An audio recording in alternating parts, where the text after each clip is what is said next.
Oi, gente. Vamos esperar. A Letícia vai entrar aqui.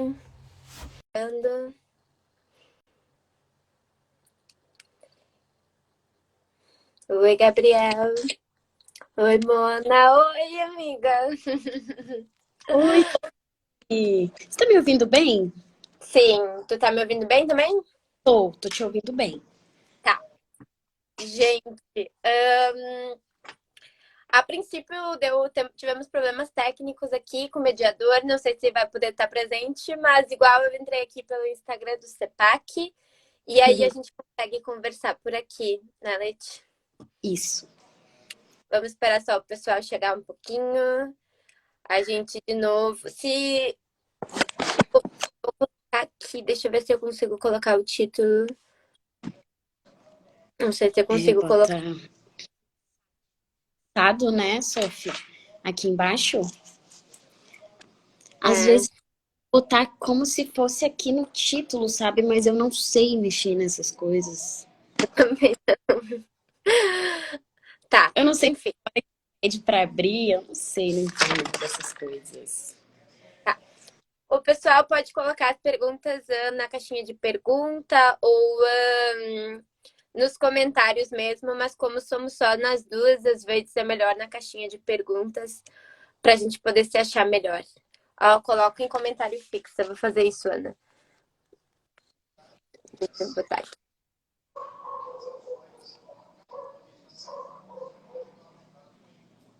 Vamos ver se vai dar certo. Coloquei em comentário. Vou tentar fixar.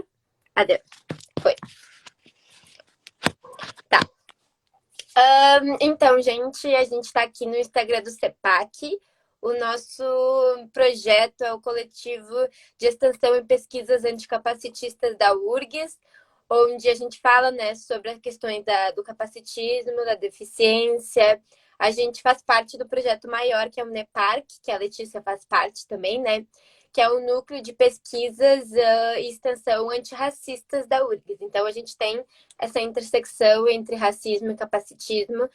E hoje a gente está aqui, eu e a Letícia, nós somos da mesma área, né? Somos da fonoaudiologia, para a gente falar um pouco sobre as nossas experiências, né, acadêmicas, profissionais, no que diz respeito à acessibilidade, né, à deficiência, ao capacitismo. E é mais um bate-papo mesmo, né? E vocês podem perguntar, ficar à vontade para comentar, Raquel, onde é que é a caixinha de pergunta tem um balãozinho com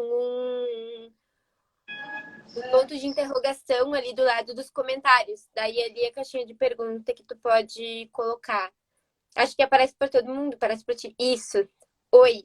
A, a, a Josi colocou na caixinha de pergunta oi, tá? E aí é ali a caixinha de pergunta ali do lado, tá? Tu quer começar se apresentando, Leite? Pode ser, acho que tu falou bem, né? A gente faz parte desse grande coletivo que é a Uneparc, que é um núcleo anticapacitista e antirracista da URGS, assim. A gente já tem pensado, né, racismo e anticapacitismo, que são dois grandes instrumentos aí de muito tempo de repressão, né?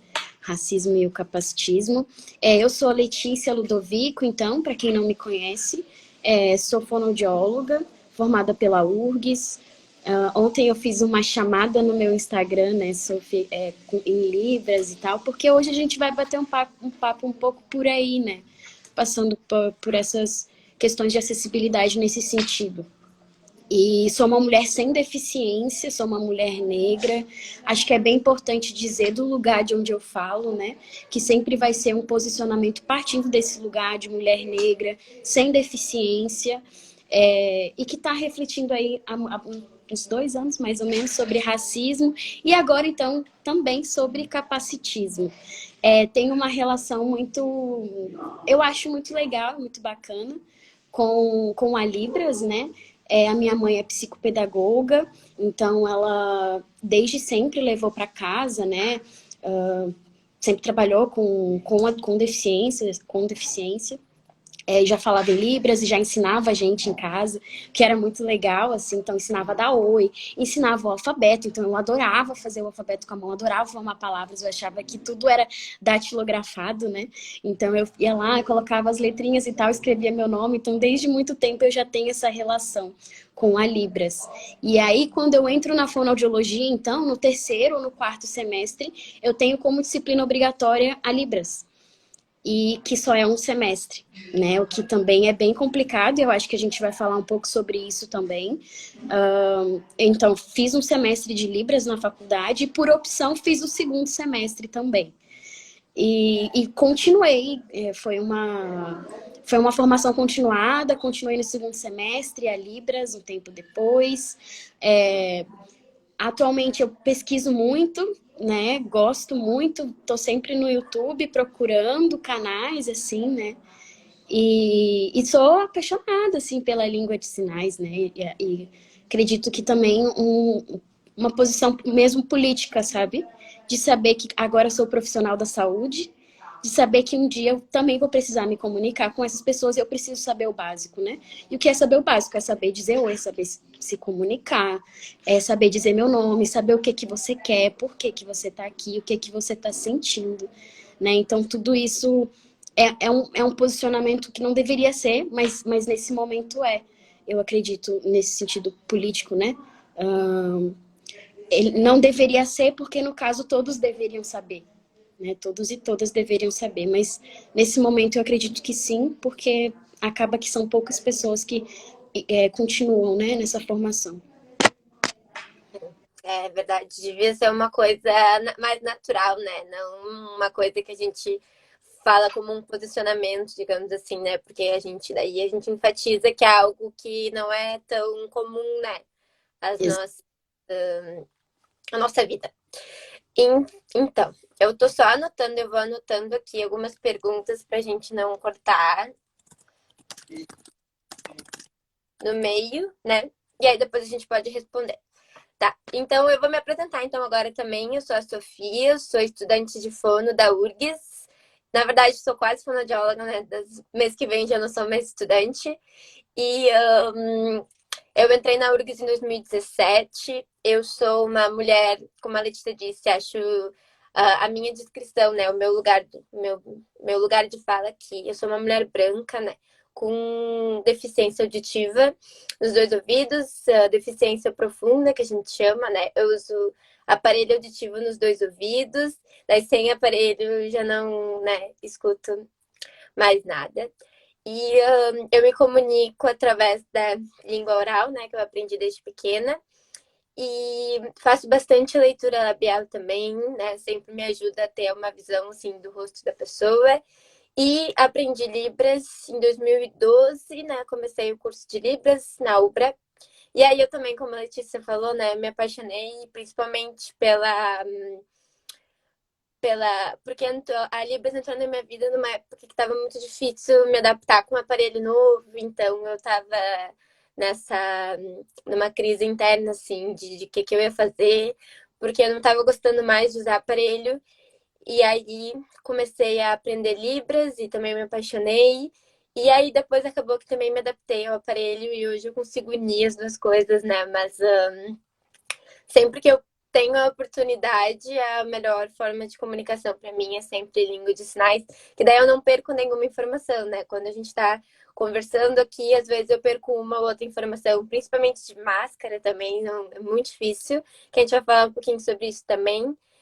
E na URGS eu faço, desde o segundo ano da minha graduação, eu faço pesquisa com crianças surdas, né? Fiz pesquisa numa escola bilíngue aqui de Canoas, onde eu moro, e projetos de extensão também. E acho que é isso, assim, um pouquinho da experiência. E aí, então, acho que a gente pode também começar falando, né? A gente está aqui falando que nós somos duas fonoaudiólogas, né? Tem gente aqui que não é da área.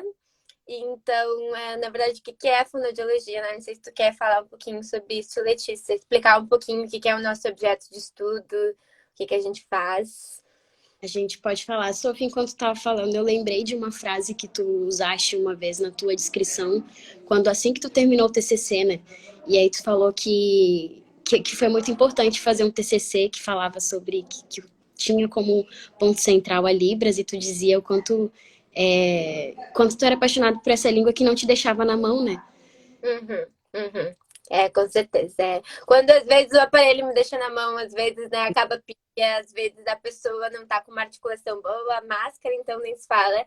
Daí me deixa na mão várias vezes, mas quando eu tenho acesso à Então, língua de sinais, eu não fico na mão mesmo, na verdade. exato.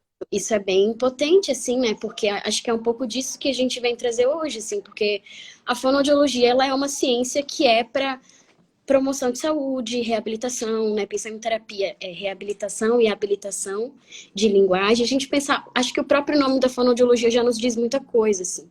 É, fono, a gente pensa nesse aparelho fonatório da boca, e o que que a boca faz, né? A boca não só fala, né? E pensando também nessa articulação, o jeito que eu tô falando aqui, eu tô precisando de vários músculos para eu conseguir falar, né? Então, a fonoaudiologia vem por aí também. A gente precisa, profissional, né? O fonoaudiólogo, ele trata aqui dessa motricidade, que é esse abrir, fechar a boca, conseguir articular, abrir, fechar, fazer bico, né? Pensando também em linguagem, né? Porque para a gente falar, a gente precisa ter um cérebro bem organizado para que as ideias consigam passar por aqui e sair pela nossa boca. Mas para isso também a gente precisa organizar as coisas na cabeça, a gente precisa ter uma língua, né? A gente precisa ter contato com alguma língua para isso acontecer, a gente precisa ter linguagem, organização, contato com o mundo, estímulo, exatamente. Então, a fonoaudiologia, ela dá conta de todos esses processos e etapas como campo de estudo, né? Além disso, a boca também não só fala, né? Não só articula, mas também a boca, ela deglute, né? E também a fonoaudiologia está aí. E também pensando a questão auditiva, que é a fonoaudiologia. Então, pensar em então, não é só escutar o som que está entrando, né? Tem todo o sistema periférico, que é essa parte de fora, e também tem o sistema central, que é a nível de lá de dentro do cérebro, como é que esse som está chegando, se a gente está conseguindo processar o que, que a gente está ouvindo, né? Então, também pensando nisso. E também pensando que lá dentro do nosso ouvido tem uma funçãozinha muito específica, que é de vestibular, que dá conta do equilíbrio, né? Então, mas enfim, acho que o nosso foco hoje aqui, né, a fonoaudiologia, ela tem um campo muito grande, assim, se a gente for parar para pensar, mas a gente hoje veio falar aqui um pouco sobre comunicação, sobre linguagem, sobre língua, né, porque o que que é a língua, né, senão, onde a gente existe, senão na linguagem, não é, Sofia? É, É, que nem tem aquele, o autor Benveniste que fala, né, que é no sujeito que a gente, é na língua que a gente se constitui como sujeito, né? Que a gente, né, tem a nossa identidade, porque não tem nada mais social do que a comunicação, né? Nada mais que faz a gente ter esse encontro, né, com o mundo, com as pessoas, esse contato, é tudo através de uma língua, de uma comunicação, né, de uma compreensão entre os dois lados, né? Eu preciso estar sendo compreendida, tu precisa estar sendo compreendida para a gente ter essa troca, né? Exato, a gente acho que é isso, assim, a linguagem ela vai muito além do que é falar, né? Muito além do que organização de pensamento, mas eu tô aqui falando para você, mas também sabendo que existem outras pessoas que não são da fonoaudiologia. Então, o que que eu quero? Eu quero que a minha fala seja compreensível para todo mundo, né? Então, a linguagem é isso, assim, é essa comunicação que precisa estar acessível, e por isso é tão importante, assim, né, a fonoaudiologia, porque a gente tem, acho que acredito aqui que muitas pessoas saibam, né, que tem distúrbios de linguagem desde a infância, né? Então, crianças que não conseguem articular um sonzinho ali, né? Então vai para fono, não consegue fazer um r, que é difícil, né? É muito difícil essa etapa dura. E as mães têm uma coisa de querer rápido isso, mas é bem difícil. Então tem vários sonzinhos e várias nuances que tem, né, que vai para a fono, então que a fono dá conta disso, porque a linguagem é importante para a gente, né? O jeito que a gente se comunica é importante. E aí o que a gente traz aqui é que você não precisa ouvir para você se comunicar, né, Sofia? E aí você pode até melhor do que eu, né? Como pessoa que tem a Libras também como língua, e que uma língua que não te deixa na mão, né? Eu acho que é uma reflexão que a gente traz, assim, acho que para todo mundo, porque eu acho que principalmente hoje em dia a gente fala muito de empatia, né, de escutar o outro, de se colocar no lugar do outro, mas até que ponto a gente está fazendo isso realmente com, né, todo mundo que precisa, porque no caso a gente traz aqui, quando eu trago o ouvir, não é o ouvir biológico, digamos assim, né, o som que entra no ouvido, mas é eu ouvir o que que tu tem para dizer, quer dizer que eu tô entendendo o que tu tem, o que tu tá me dizendo, né? Então, isso é muito, assim, acho que todas as áreas da saúde, inclusive eu tava até conversando com uma amiga minha esses dias, ela trabalha numa delegacia e ela recebe, né, às vezes pessoas surdas querendo fazer denúncia, e aí também eu lembrei de uma matéria de 2018 que tinha uma mulher que tentou fazer uma denúncia 3 vezes de violência doméstica e ela não conseguiu porque ela era surda e ninguém conseguia entender ela. E, enfim, imagina tudo, né? Tudo que tem por trás dessa barreira de comunicação que a gente encontra em todos os ambientes, né? Porque realmente é muito, como tu disse, é muito raro hoje em dia achar pessoas que sabem língua de sinais, mesmo sendo a segunda língua oficial do Brasil, né? Porque o que tem gente que sabe inglês, que é super importante também, né? Saber inglês, mas é uma língua estrangeira, né? E aí o que que a gente tem dentro do nosso país, das pessoas que a gente tem contato diário, né? Que a gente encontra no trem, no ambiente de trabalho, em todos os lugares, assim. Eu duvido que as pessoas nunca, né, viram alguém falando Libras.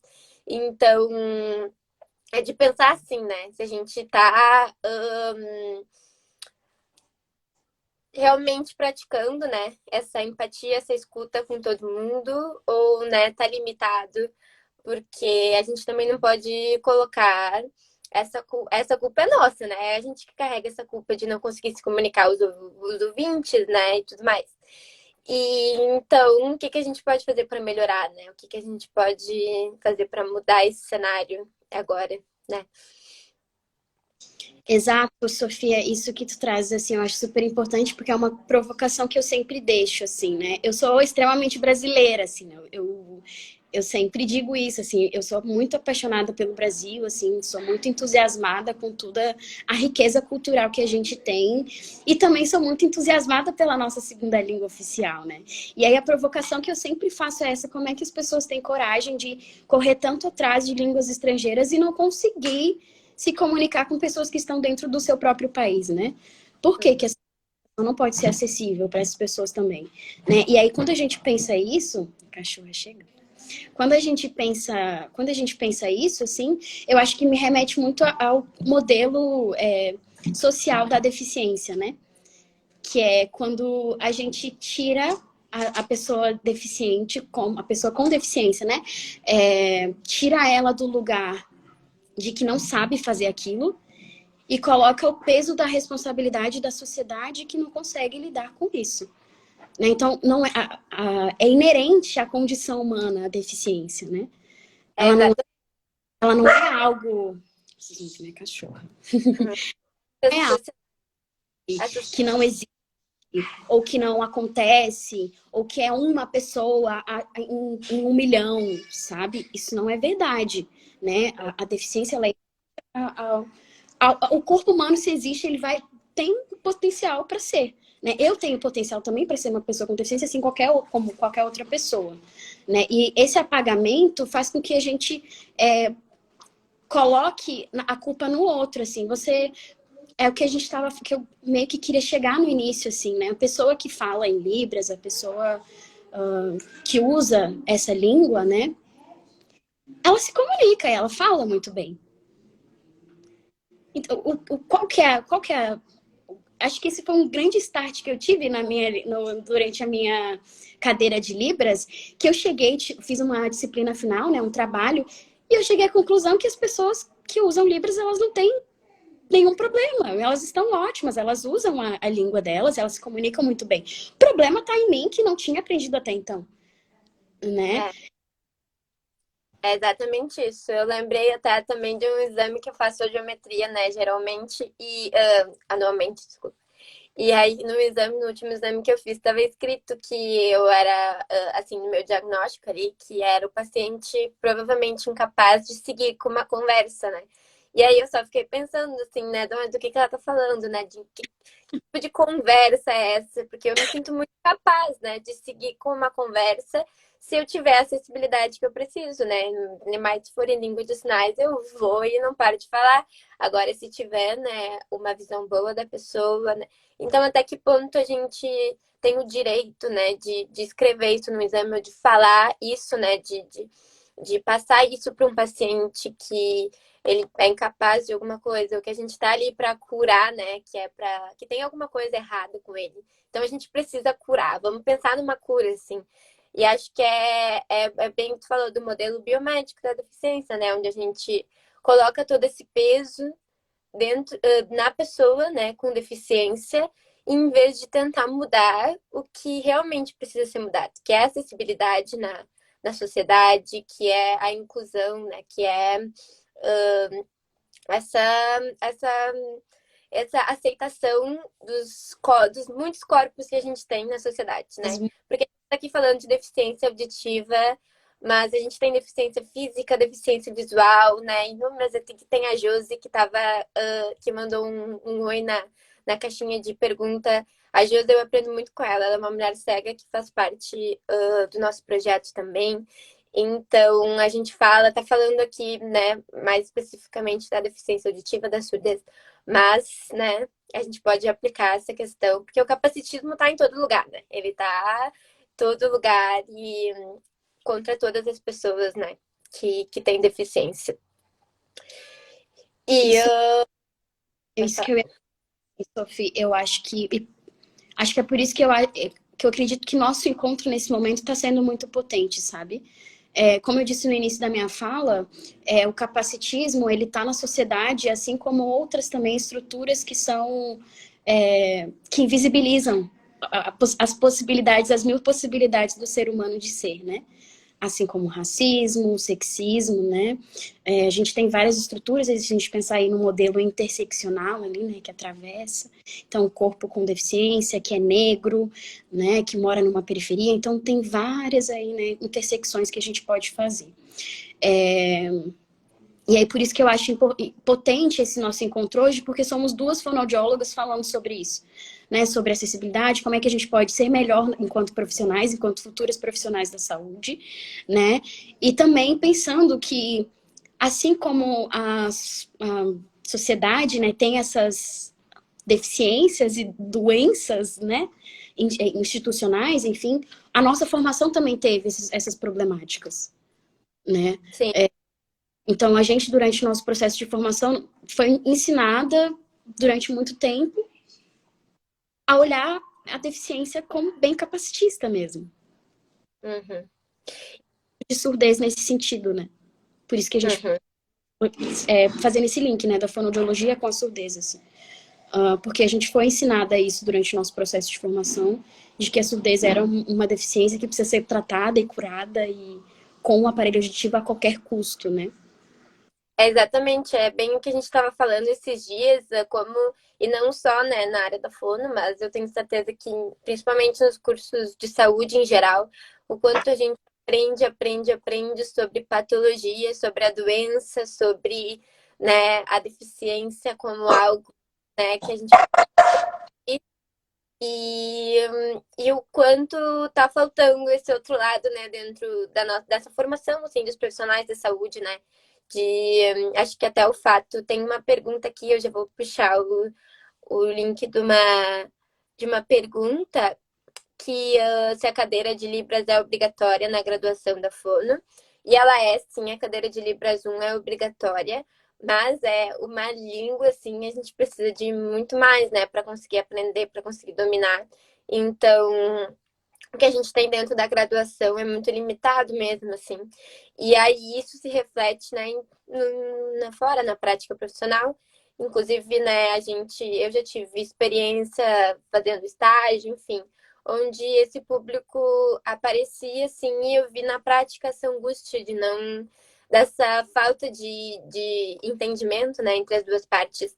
Então, acho que é importante falar também aqui, só um parênteses, que a ideia inicial era ter intérprete de Libras, né, nessa live, e também por problemas técnicos a gente não conseguiu, mas a gente vai disponibilizar a live com legendas depois. E, mas mesmo que seja uma coisa mais um apelo, mais um apelo, né, para o povo ouvinte do que a gente vir aqui e falar sobre, enfim, especificamente cultura surda, que a gente pretende chamar a gente, né, que está dentro da cultura surda para falar aqui também.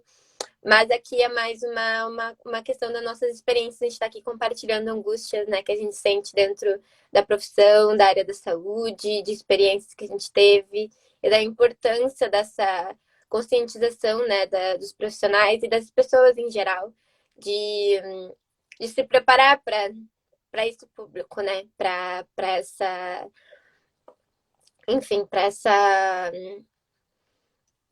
acessibilidade, né, que a gente vai precisar. Eu sofri durante uma vez em um estágio, né? Passei um ano num estágio e eu era a única pessoa que conseguia minimamente me comunicar, assim, com Libras. E era um estágio que a gente sabia que a gente receberia essas pessoas, assim.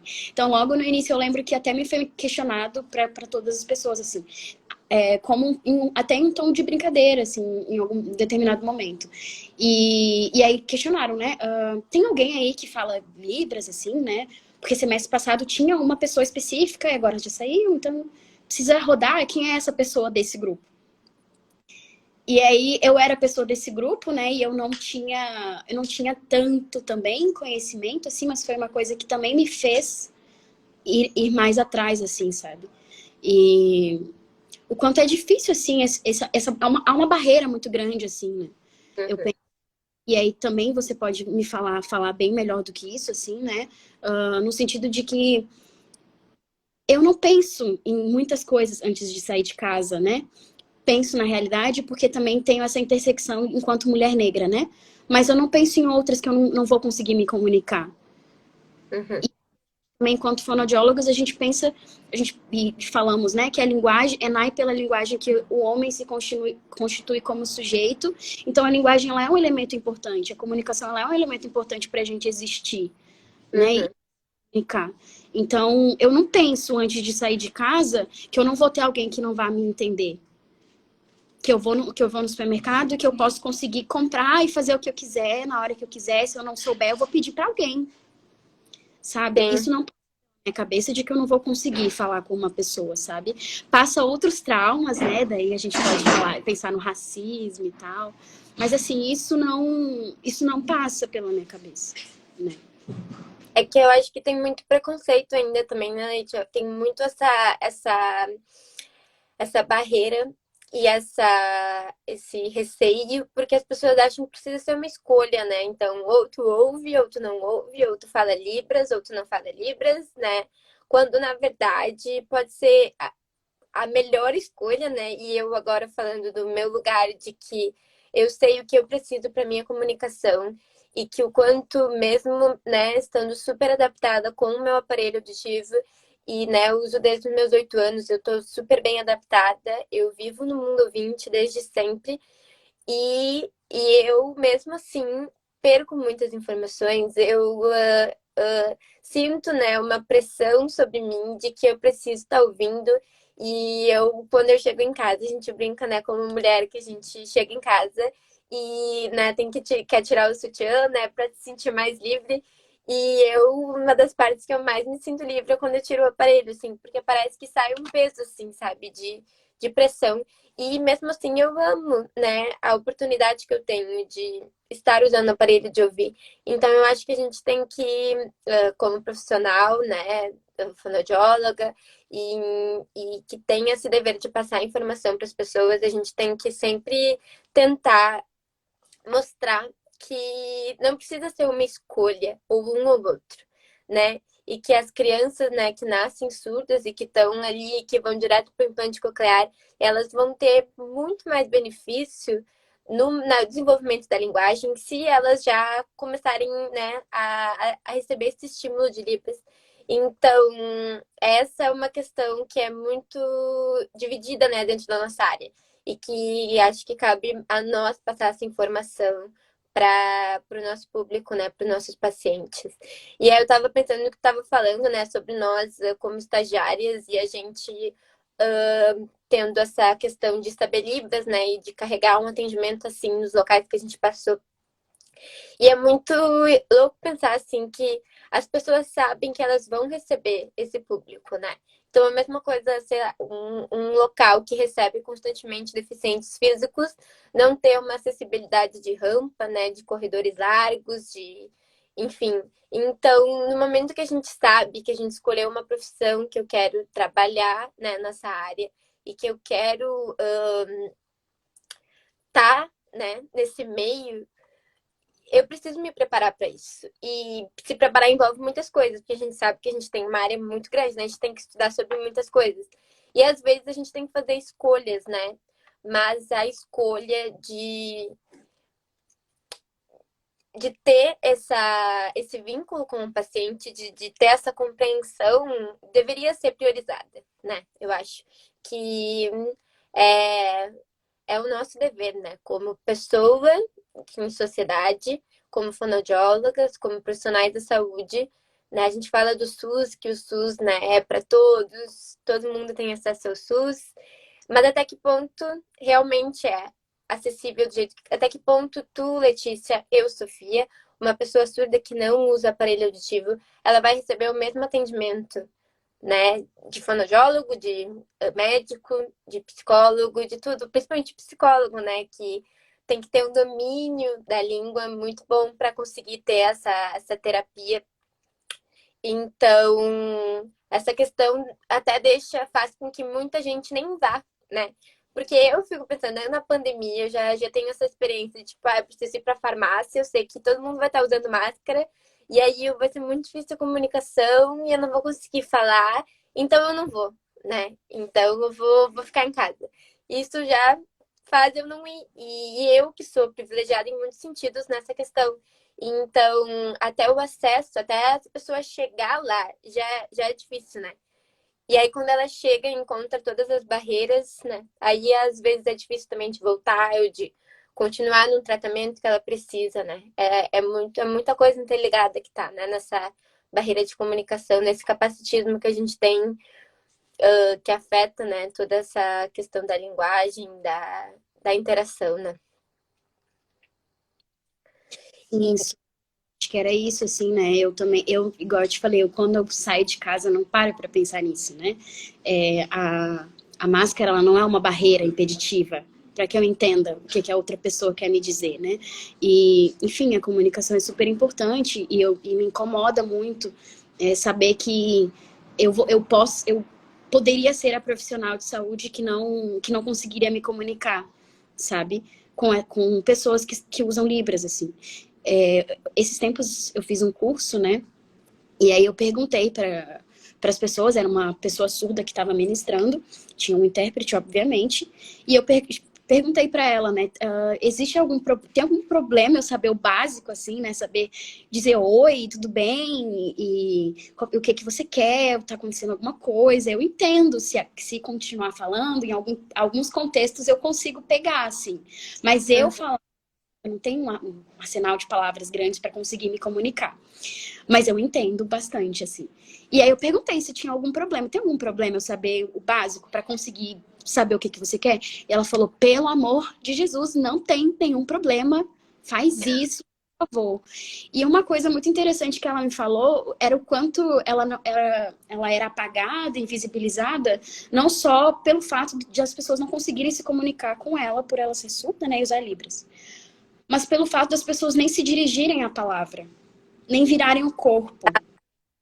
Então, ela relatou, né, que desde sempre ia no médico, e sentada no médico na cadeira, a mãe sempre ia, né, óbvio, para dizer, para para ela o que ela estava sentindo. Então, a mãe que fazia essa intermediação. E os profissionais de saúde não tinham a capacidade de virar o corpo para falar com ela. Então, era só com a mãe, ela ficava ali como se não existisse, assim, aquele corpo. Enquanto sujeito, isso deve trazer. E aí a gente deveria ter algum psico aqui, né, pra gente pensar, porque enquanto sujeito, né, o quanto isso, esse apagamento, essa invisibilização, assim, deve causar sofrimento, né, Sofia? Sim, é uma coisa, é muito, muito interessante isso, porque é uma coisa que eu aprendi com a Raquel, né, a nossa supervisora aqui, a psicóloga da URGS, e ela me ensinou uma coisa, assim, muito legal, que a sociedade coloca esse, como é que eu posso dizer, essa nomenclatura de deficiente como dependente, né, de alguém. Então, ali tá ali, precisa de alguém para se comunicar, então ela tá dependente do intérprete, da mãe, do pai, do amigo, ou uma pessoa, né, com deficiência física, com deficiência visual, que às vezes é acompanhada. E eles, como tu disse, os médicos, os profissionais da saúde, né, se dirigem à pessoa que tá com aquela pessoa com deficiência, quando na verdade todos nós somos dependentes, né? Pessoas com deficiência, pessoas sem deficiência. A Raquel deu um exemplo muito legal, assim, o arroz que a gente está comendo, a gente vai almoçar junto, aquela comida que a gente está comendo depende, né, dos produtores e todos nós somos dependentes, né? Então, por que que a gente coloca essa ideia dentro da pessoa em cima da pessoa com deficiência, né? Que eu sou dependente, que eu vou precisar de ajuda para ir, né? Uma coisa que acontece muito comigo é que eu não consigo atender ligação. E eu preciso sempre. Isso acontece até no Sistema Único de Saúde da minha cidade, assim. Eles fazem só por ligação, eles entram em contato com as pessoas por ligação. Então, por exemplo, eu sou chamada para uma consulta, eles me ligam. Só que eu ignoro as ligações porque eu não consigo entender quando eu atendo. Então, eu sempre tenho que colocar o telefone de outra pessoa num local que eu sei que eles podem fazer essa ligação. Então, aí, até que ponto isso me torna mais dependente de alguém do que tu, que às vezes, né, que tá vivendo num mundo onde tu depende de muitas coisas, né? Então, eles botam essa carga, assim, da dependência na pessoa com deficiência, quando, na verdade, é ilusório que todos nós somos independentes, né? Menos eles. A gente não é independente, né? A gente depende de muitas coisas, de muitas pessoas, e, enfim. Eu gosto muito de pensar sobre isso, assim, né? Do quanto a gente. A gente não tá sozinho, né, Sofia? Isso é uma coisa que eu trago sempre nas minhas conversas, assim, com amigos. O quanto a gente precisa das pessoas, enquanto a gente não se reconhecer enquanto coletivo, as coisas não funcionam, né?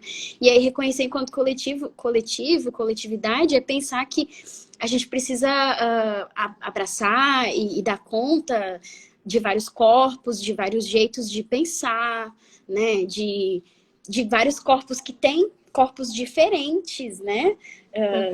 Com deficiência, sem deficiência, corpos negros, enfim, né? Pensando nesse sentido, assim, né? Isso que você traz. E isso que tu falou também, eu fiquei muito pensando na ideia, no imaginário, que isso também, olha o que o capacitismo faz com a nossa cabeça, né?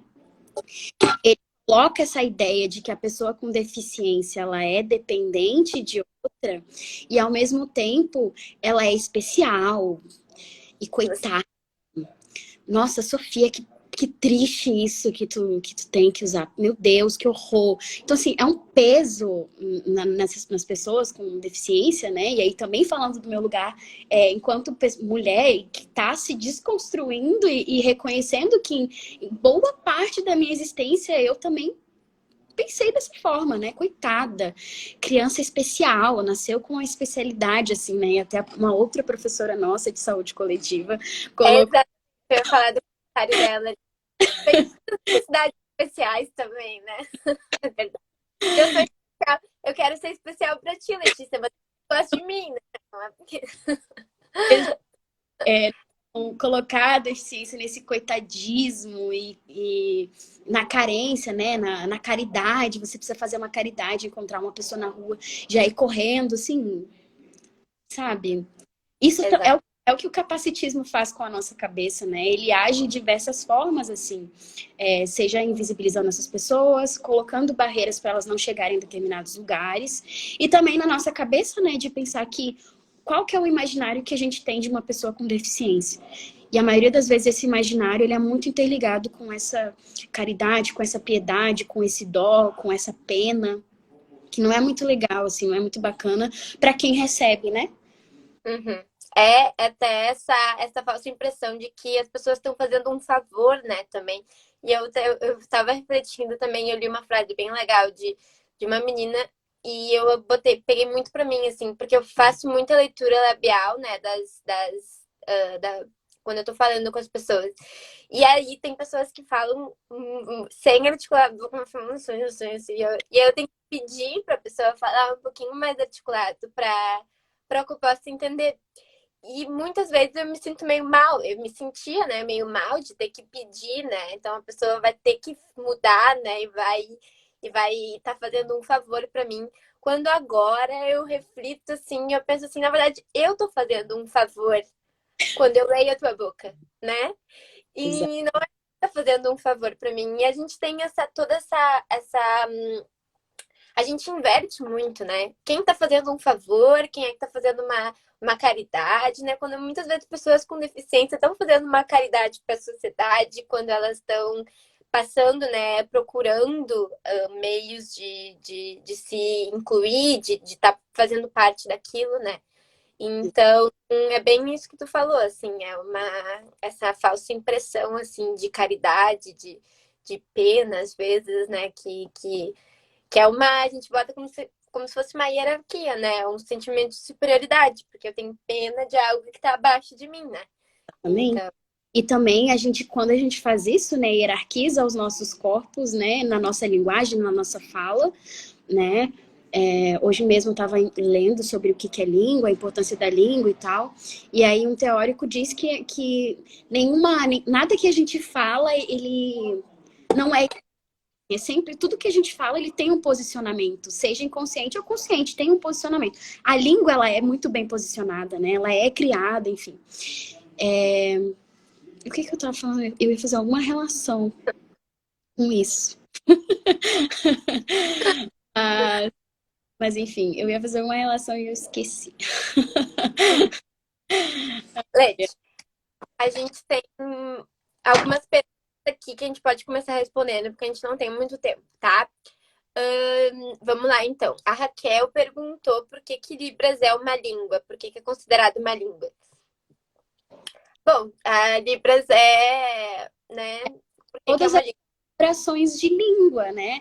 O que é língua, né? Uma língua, ela está inserida numa cultura, ela precisa necessariamente de significado, significante. Se a gente for pensar no que significa a língua através de uma perspectiva sussiriana, né? Que é o que a gente aprende na fonoaudiologia. A língua, ela é mutável, ela depende de onde está sendo falada, ela depende de uma comunidade, ela depende das pessoas, ela depende da troca, né? A língua, ela ajuda a formar o nosso inconsciente com linguagem, né? Se eu penso em uma palavra, né, árvore, árvore tem um significante dentro da minha cabeça, tem um significante dentro da cabeça da Sofia, que pode ser diferente, mas no fim das contas tem que ser o mesmo, né? Então, se a gente for pensar em língua, isso, é tudo. Ela tem várias configurações, tem várias características para ser uma língua. E a Libras, né, a língua de sinais brasileiras, ela é uma língua por isso, né? Ela tem todas essas características que configuram como uma língua, né? E não uma É, língua, uma. exatamente. Já responde uma outra pergunta que a Mona perguntou por que não é uma linguagem, né? Já responde, né? Que muita gente fala, né? Linguagem de sinais. E quando na verdade é uma língua, né? Porque a linguagem é o que a gente tem lá no cérebro, né? Linguagem envolve todas as línguas, né? Que nem a Isis falou ali, porque tem todas as estruturas linguísticas, né? Fonologia, morfologia, semântica, sintaxe. Tanto que é por isso que é muito errado falar também gestos, né? Eu tô fazendo gestos. Não, gestos são coisas que são sem significado. Eu tô fazendo um gesto de apontar. Não, a gente chama de sinais, porque sinais são, né, tem significado. E a Duda perguntou se o SAPAC é um projeto de extensão da URGS. Sim, é um projeto de extensão da URGS, Duda. A gente faz pesquisa também dentro da extensão, né? O projeto maior é chamado projeto de extensão. O CEPAC faz parte do NEPARC, que também é um projeto de extensão, né? Que é de pesquisas e extensão antirracistas. E aí o CEPAC faz parte desse projeto maior, que a gente fala sobre o capacitismo.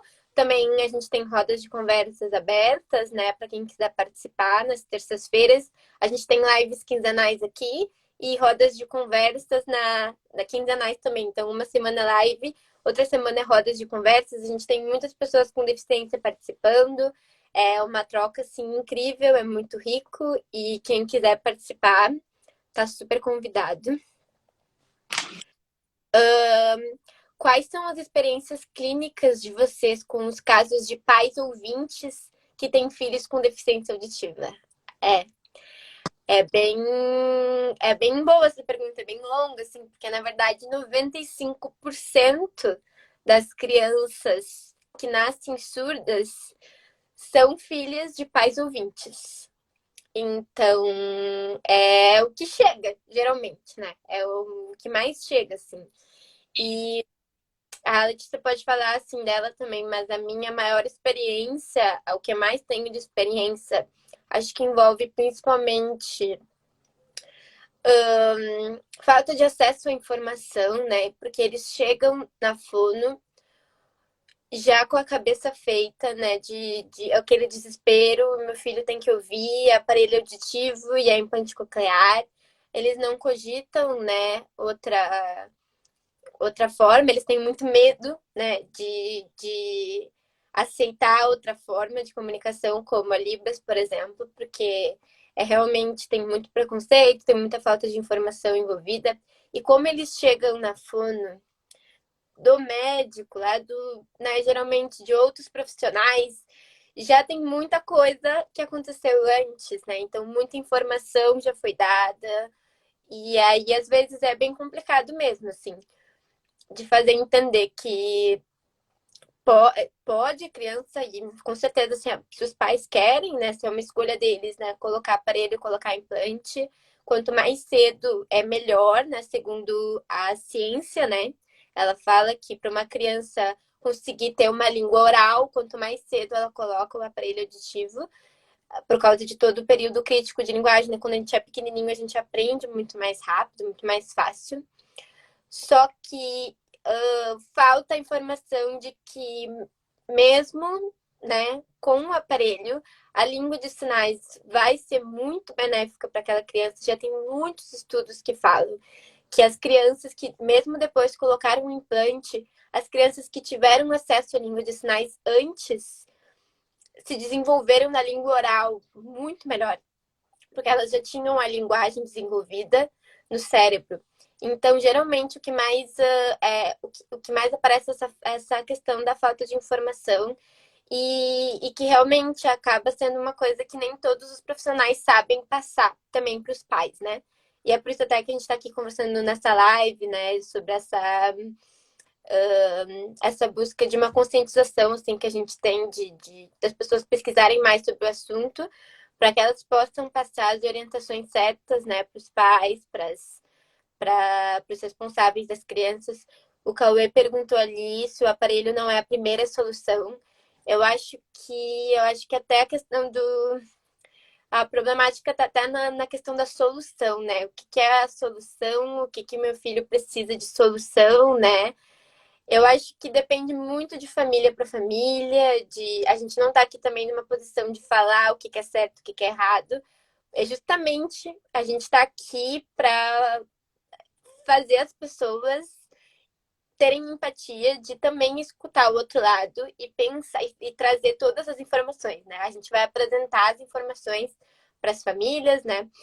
E a gente não vai escolher por ninguém. Então, eu acho que a gente não poderia dizer o que é a primeira solução, a melhor solução, porque vai variar muito, né? Do que as famílias quer, né? E depois do que a criança quer, né? Porque a gente fala muito dos pais, mas as crianças também vão crescer e vão, né, ter as suas próprias escolhas, né?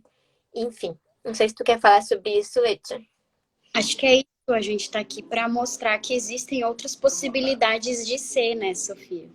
Existem outras possibilidades de comunicação, né? E como você bem colocou, tem vários estudos que comprovam que, inclusive, tem alguns até que são que eu gosto, inclusive corroboro com esses estudos, mas há controvérsias, né? O que a gente está falando aqui, a gente está. Acho que é importante também pontuar que existem muitas linhas, né, de pensamentos, teorizações, né. Então a gente está apontando uma que é no que a gente acredita, né, que eu acho que isso é bem importante de dizer assim.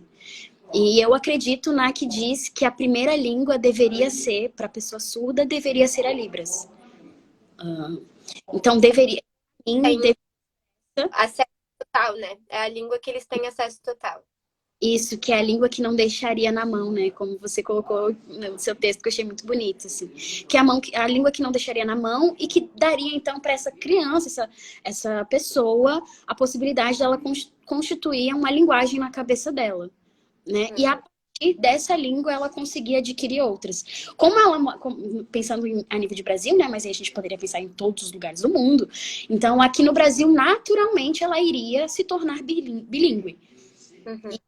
Acesso por vários outros meios à língua portuguesa, né? Então, para mim, esse seria o protocolo, né? Mas acho que é bem importante dizer que existem muitas linhas, muitos jeitos de pensar dentro da fonoaudiologia, dentro da otorrino, mas a gente está aqui trazendo o nosso ponto de vista, assim, né? Que também tem embasamento científico. A gente não está aqui coisa na nossa cabeça, não é porque a gente acredita que a gente gosta. Não, é porque a gente tem embasamento científico para falar sobre isso, assim. Então a gente está falando sobre isso, coisas que a gente estudou, que a gente pesquisou, que tem já pesquisas científicas comprovando isso, né? Então eu acho que é um pouco por aí. Exatamente. Isso já linka duas perguntas bem legais que a gente tem aqui, que a gente tem pouco tempo, vai ter que responder rapidinho. É sobre se a gente acha que as pessoas romantizam muito o uso de aparelho auditivo. E, assim, eu acho que por experiência própria eu posso dizer que totalmente, assim, no momento em que as pessoas, né, sabem que eu sou surda e quando veem que eu escuto, que eu uso aparelho auditivo, na cabeça delas eu já não sou mais surda, né? Eu sou uma pessoa normal e que vou escutar tudo normal. Então, normal entre aspas, né, que a gente chama. Mas e que não é assim, não é verdade, né? Não é um milagre, não é uma orelha nova, não é. Apesar de tudo, eu ainda sou quem eu sou e eu vou precisar, né, dessa acessibilidade, independente do lugar que eu tiver, independente se eu estiver usando aparelho ou não. Então, eu acho que é realmente bem romantizado, assim. E depende muito de pessoa para pessoa. Tem gente que se adapta muito bem, tem gente que não se adapta, tem gente que não quer usar. A gente tem um filme bem legal também que a gente recomendou aqui no CEPAC, no Instagram, que é O Som do Silêncio, que é de um homem que coloca implante coclear, ele não se adapta e ele descobre a língua de sinais, né? E que é um caso e que acontece. E tem gente que se adapta, assim, exatamente como a Isis falou, não é mágica. Então, romantizado como muitas coisas, assim. Pode ser uma experiência muito boa, pode não ser uma experiência muito boa. E, né, ninguém vai poder dizer pela outra pessoa, né? Cada um vai poder dizer por si quem passa por essa experiência.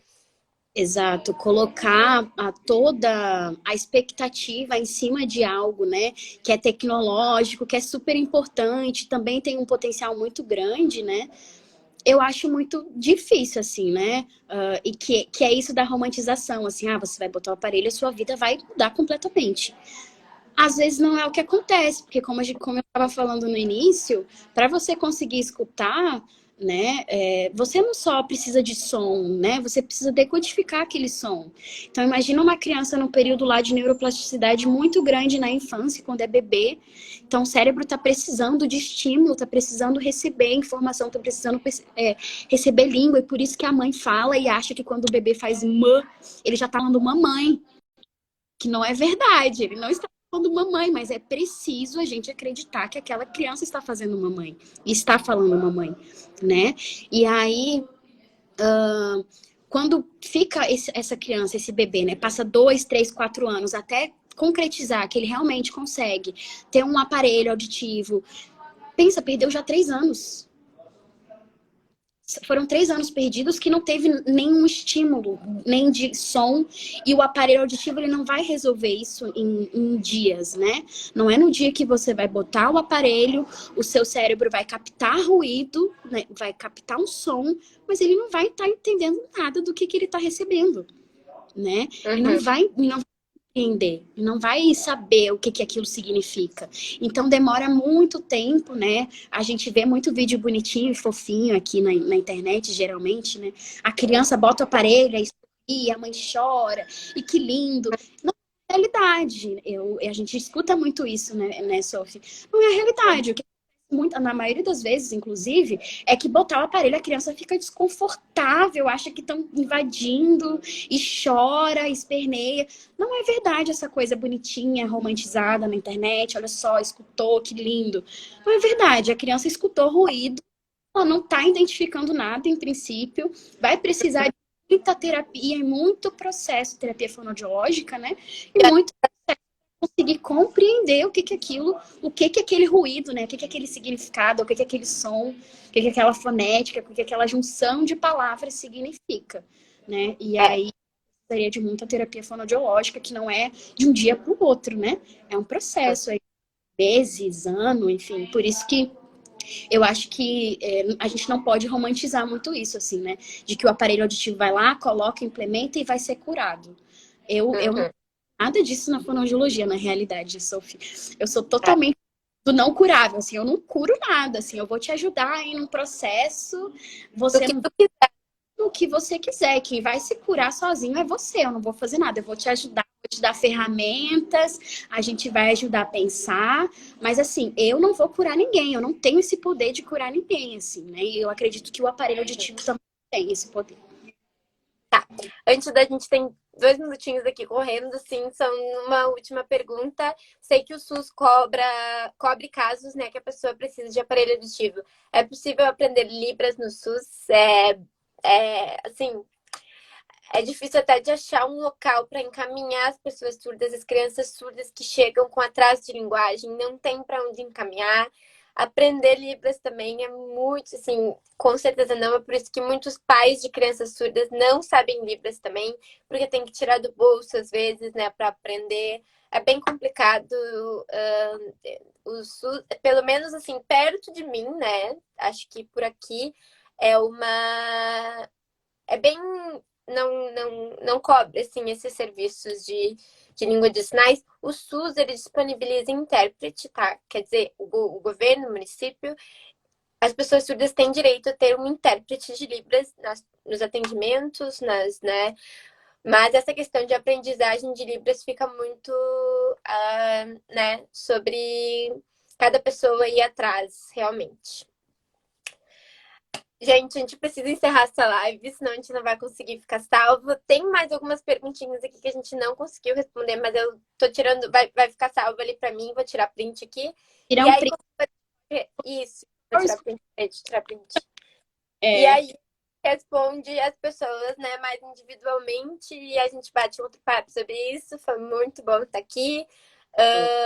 Muito obrigada, assim, sou tua fã, tu é minha colega, assim, agora. Eu aprendo muito contigo sempre sobre muitas coisas e tô muito feliz em ser tua colega. E obrigada a todo mundo que participou da live também, que tá aqui. Quer falar rapidinho, se despedir? Feliz de ter sido convidada e também é um grande prazer estar aqui com você. Eu gosto muito e a gente vai seguir, né? Que a gente tem muita coisa para fazer.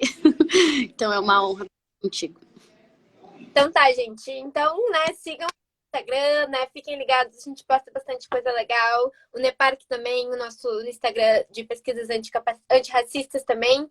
E quem quiser participar das rodas de conversas, nosso projeto está aberto para quem quiser participar, tá? Beijo, gente. Obrigada. Tchau.